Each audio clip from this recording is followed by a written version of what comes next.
Every other animal on Earth that produces tears does it for one reason: to clean its eyes. You are the only exception, and scientists just found what is inside your tears that exists nowhere else in biology. Basal tears keep your eyes lubricated, reflex tears flush out irritants.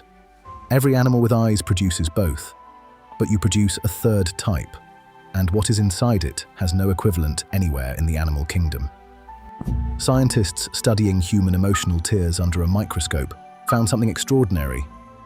They contained specific molecular compounds, stress hormones, that are completely absent from any other tear you produce, and from every tear that any other species on Earth has ever been examined for.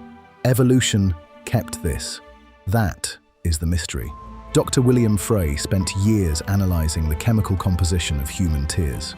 He discovered that emotional tears, the ones that fall when your heart breaks, contain a hormone called ACTH, adrenocorticotropic hormone. The same compound your body surges with during extreme psychological stress. Reflex tears, the ones from cutting an onion, contain none of it. The difference between crying from pain and crying from emotion is not psychological, it is chemical. Emotional tears also contain leucine enkephalin, a natural opioid, your body's own painkiller, released directly through your tear ducts. This is why crying relieves pain, not because you feel heard, not because someone holds you, because your body is physically injecting itself with its own morphine and leaking the excess out through your eyes. The pathway that creates this is precise. Your amygdala, the brain's emotional processing center, detects psychological pain. It fires a signal to your hypothalamus. The hypothalamus activates the autonomic nervous system. That system reaches down to the lacrimal glands above your eyes and opens them. The same biological system that controls your heart rate and your digestion is directly responsible for every tear you have ever cried. Emotional tears also contain 24 times more manganese than the tears your eyes produce for lubrication. Manganese is directly linked to mood regulation. The brain regions associated with anxiety and depression show elevated manganese during psychological distress. When you cry, your body is physically extracting the chemical signature of your suffering and removing it from your bloodstream through your face. This is the biological function that evolution preserved. The primary internal function of emotional crying is chemical excretion. Your body treats psychological stress the same way it treats a toxic buildup. It flushes it. Crying is not a sign of weakness. It is a detoxification event at the molecular scale. But then, there is an external dimension that almost no one talks about. Researchers at the Weizmann Institute discovered something extraordinary. The chemical compounds in human emotional tears, when inhaled by another person, measurably reduce testosterone and aggressive behavior in the person smelling them. Your tears are a chemical signal, airborne, invisible, already active. Before language, before eye contact, before you say a single word, the chemistry of your tears has already entered the person near you and begun suppressing their threat response. You signaled weakness with your eyes. You neutralized threats with your chemistry. So why did evolution preserve blurry vision and compromised speech during moments of high danger? The chemistry answers part of it. The airborne signal neutralizes nearby threats. But there is a second mechanism, one that operates at the neural level in everyone who witnesses a human face in the act of crying. It does not ask for empathy, it compels it.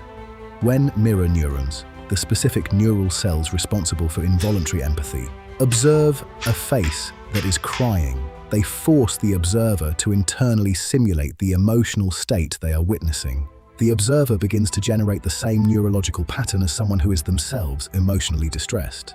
The witness does not choose to feel what you feel, their brain is commanded to. This combination, chemical suppression of aggression via the airborne volatile signal, plus the mirror neuron forced empathy response, created the most sophisticated social bonding mechanism that any species has ever developed. A single human crying in a group simultaneously chemically disarmed potential threats and neurologically recruited allies without saying a single word. If nobody has ever explained your own biology to you this honestly, that is what Scenario Mind exists for. Subscribe. We are not finished. But this still only accounts for crying from physical pain and immediate emotional distress.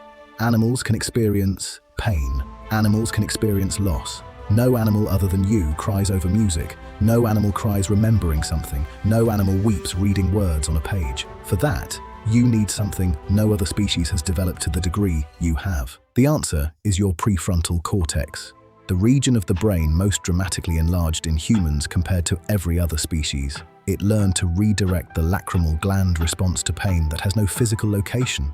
Pain from memory, from loss, from injustice, from beauty. Your brain evolved to treat an abstract thought the same way it treats a wound. No other animal cries at music. No other animal cries remembering something beautiful it once had.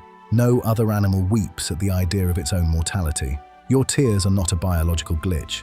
They are the physical evidence that you can hold an idea so real, so present, so felt, that your body cannot tell it apart from an actual wound. After crying, your parasympathetic nervous system takes over. Heart rate drops, breathing slows, the stress chemicals have been partially expelled. Scientists call this the refractory period. The calm after crying is not emotional recovery. It is your nervous system returning to baseline after a controlled chemical purge. You are the only animal that evolved the capacity to convert existential suffering into a molecular detoxification event and use the byproduct of that event to chemically and neurologically bond with other members of your species. The next video asks what happens when that same extraordinary brain begins to destroy itself and why it chooses the parts it cannot afford to lose first. Follow Scenario Mind. That one is darker.